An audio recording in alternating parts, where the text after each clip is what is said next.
السلام علیکم سامعین و ناظرین، میں ہوں ارشد قریشی اور پروگرام لے کر حاضر ہوں وہ کون تھا۔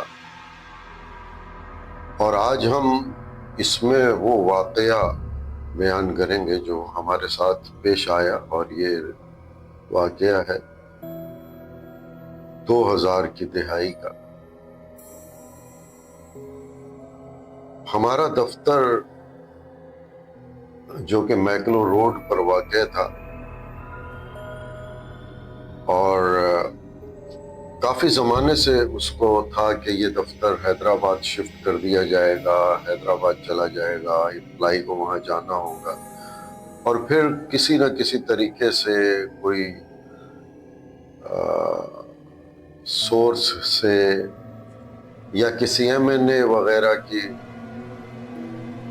مداخلت سے، کسی وزیر کی مداخلت سے روک دیا جاتا تھا۔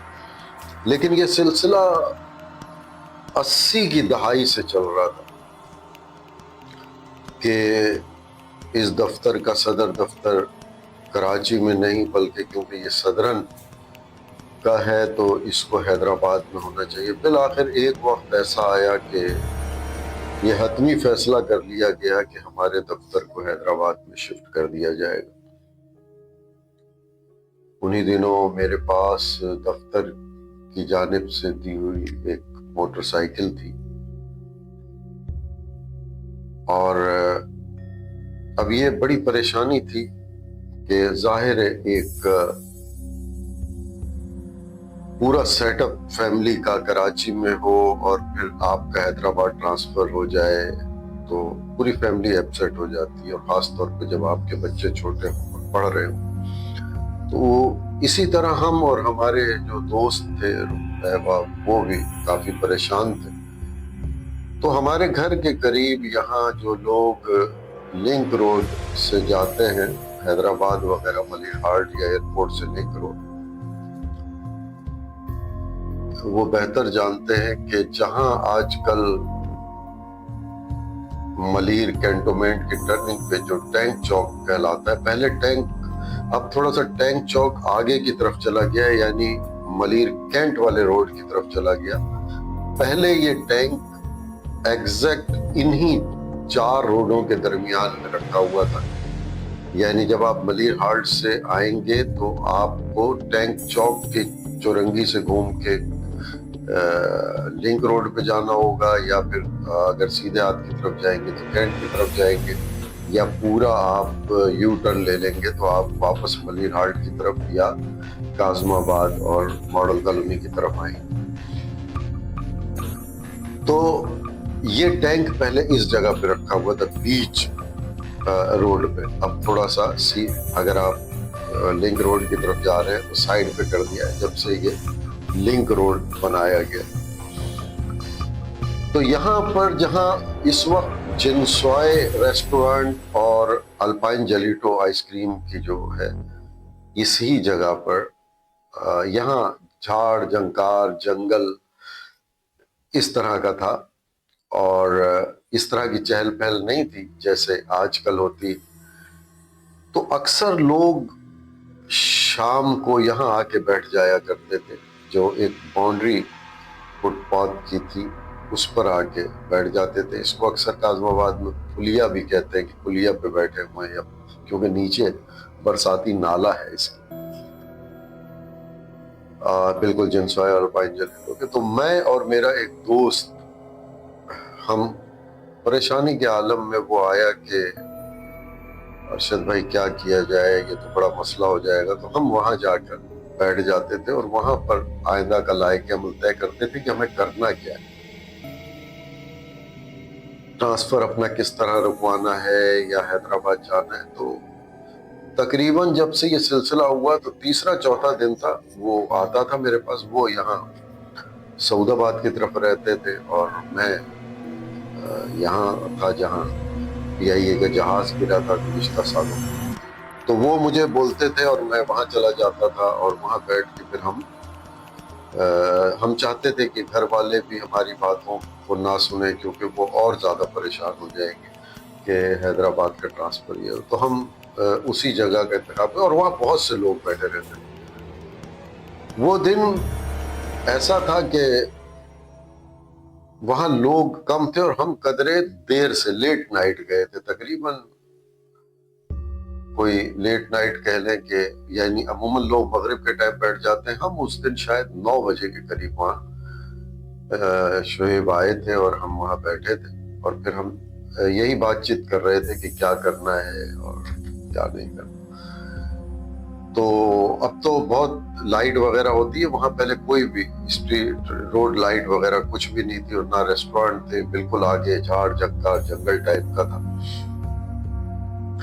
تو بالکل روڈ پہ جہاں ہم بیٹھے تھے میری پشت پہ کسی نے ہاتھ رکھا، میرے کندھے پہ ہاتھ رکھا، اور جب میں نے اس کو پلٹ کر دیکھا تو وہ ایک ایسا شخص تھا جس کے بال بڑے بڑے تھے، داڑھی کے بال بڑے بڑے تھے، پونچھیں بڑی بڑی تھیں، اور اس میں سے عجیب سی مہک آ رہی تھی، اور پورا زنجیروں سے لگا، یعنی زنجیریں، مالائیں، یہاں تک کہ پاؤں میں جیسے بیڑیاں ہوتی ہیں اس طرح بڑے بڑے زنجیر کی بیڑیاں تھیں، ہاتھوں میں تھیں، اور کاندھوں پر اس کی بیڑیاں تھیں، زنجیریں تھیں، گلے پہ زنجیریں تھیں، اور کچھ مالائیں ٹائپ کی اس نے گلے پہ لٹکائی ہوئی تھی۔ اور اس نے ایک دم ہمیں کہا کہ مجھے، یعنی بابا کو، اس نے کہا کہ بابا کو دودھ پینا ہے، مجھے پیسے دو۔ تو میرے والیٹ میں مجھے اچھی طرح یاد ہے کہ تقریباً 700-800 روپے موجود تھے، اور جو میں نے شرٹ پہنی ہوئی تھی اس کی جیب میں اوپر 100 اور 20 کا نوٹ یا 10 کا نوٹ ایسے ہی کچھ تھا۔ تو میں نے اوپر والی جیب میں سے، کیونکہ میں ویسے ہی پریشان تھا، اور اسی دن اتفاق سے جو میری موٹر سائیکل تھی آفس کی، وہ اس کے کاغذات غائب ہو گئے تھے، گر گئے تھے کہیں، وہ الگ مجھے ٹینشن تھا۔ تو انہوں نے مجھے کہا کہ مجھے دودھ پینا ہے، پیسے دو، اور وہ جو میرے ساتھ دوست بیٹھا تھا وہ بھی پریشان تھا، لیکن انہوں نے پیسے مجھ سے مانگے۔ میں نے جیب سے جو بھی فرنٹ والی جیب میں تھے وہ پیسے نکالے اور ان کو دے دیے۔ تو انہوں نے کہا کہ سارے پیسے دو۔ میں نے کہا بابا میرے پاس یہی پیسے۔ تو انہوں نے مجھے بتایا کہ جو تمہارے سائیڈ والے پاکٹ میں بٹوا پڑا ہے اس میں سے سارے پیسے دو۔ اور حیران تھا میں کہ انہوں نے مجھے وہ فگر بتائی جو میرے والیٹ میں پیسے پڑے تھے، یعنی 700 یا 800 انہوں نے بتایا۔ میں بہت گھبرا گیا۔ جو میرے ساتھ دوست بیٹھا تھا وہ زیادہ ہی گھبرا رہا تھا، اور معتدل موسم تھا، یعنی وہاں ایئرپورٹ پہ قدرے بلڈنگ وغیرہ نہیں ہے، تو قدرے موسم ٹھنڈا سا رہتا ہے رات، اور وہ یہی دن تھے، یعنی سردیوں کی آمد تھی، گرمیوں کی جامد تھی، تو ویسے ہی کچھ موسم ٹھنڈا تھا، لیکن شعیب کے ماتھے پہ پسینہ، اور وہ پسینے سے شرابور تھا خوف سے، اور میں خود بھی خوف میں مبتلا تھا۔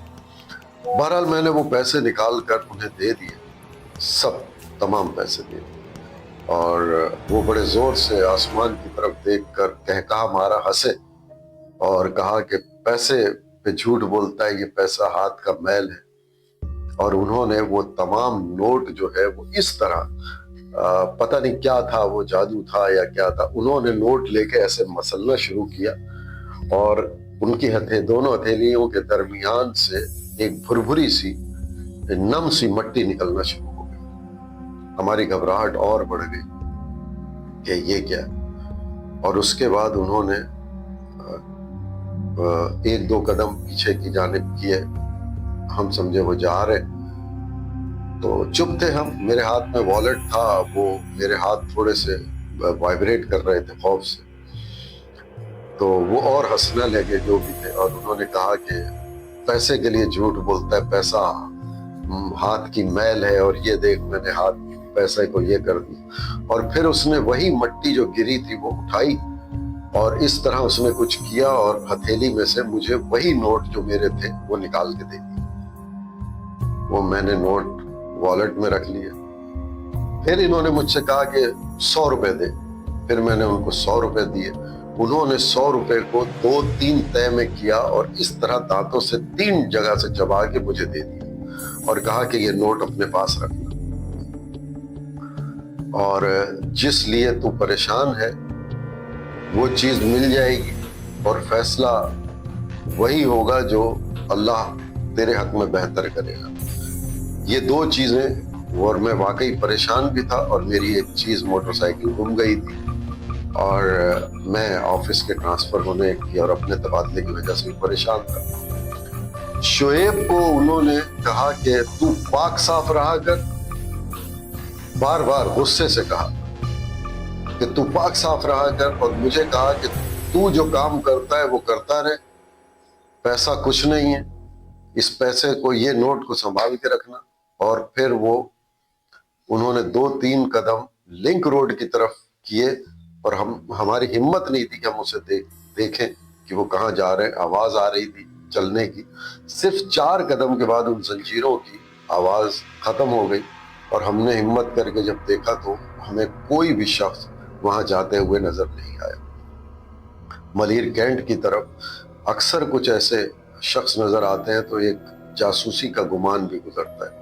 اس وقت نہ یہاں کوئی چیک پوسٹ تھی، نہ کوئی فورس تھی کہ جن کو ہم بتاتے، اور ہم بس پریشانی کے عالم میں دوڑتے ہوئے گھر آئے، یہاں تک کہ ہم تھوڑی آگے جہاں آج کل پنگو اسکول بنا ہوا ہے یہاں تک آ گئے۔ پھر ہمیں یاد آیا کہ ہم شعیب کی بائک وہیں رہ گئی ہے، اور پھر ہم خوف کے عالم میں وہاں واپس گئے اور بائک لے کے گھر آ گئے۔ گھر آئے تو شعیب میرے گھر آ کے بے ہوش ہو گئے۔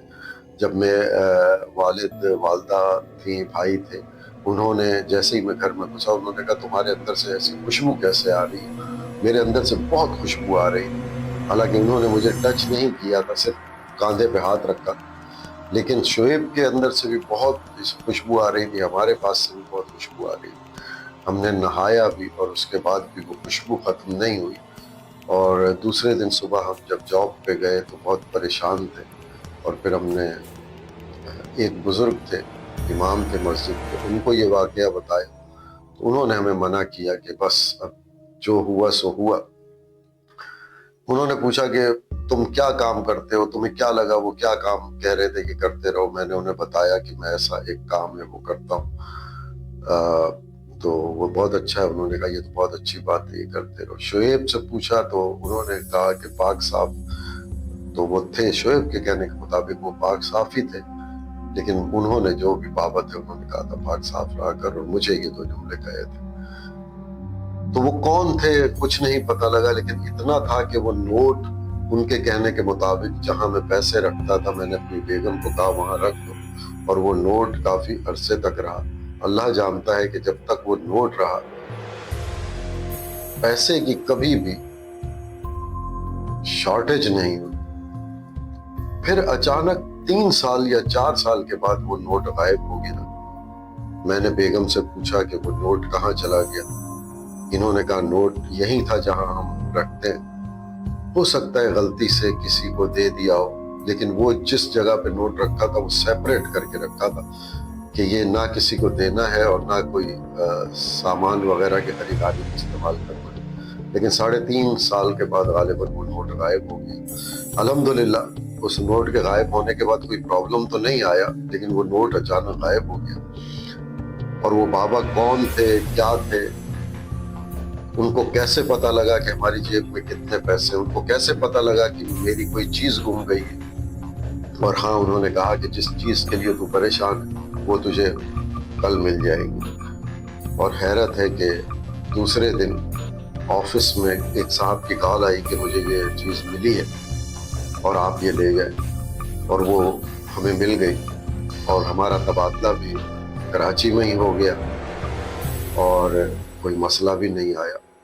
وہ بزرگ، وہ بابا کون تھے، کہاں سے آئے تھے، کیا کیا تھا، کون سا علم تھا، کیا تھا، یہ آج تک سوال ہی ہے۔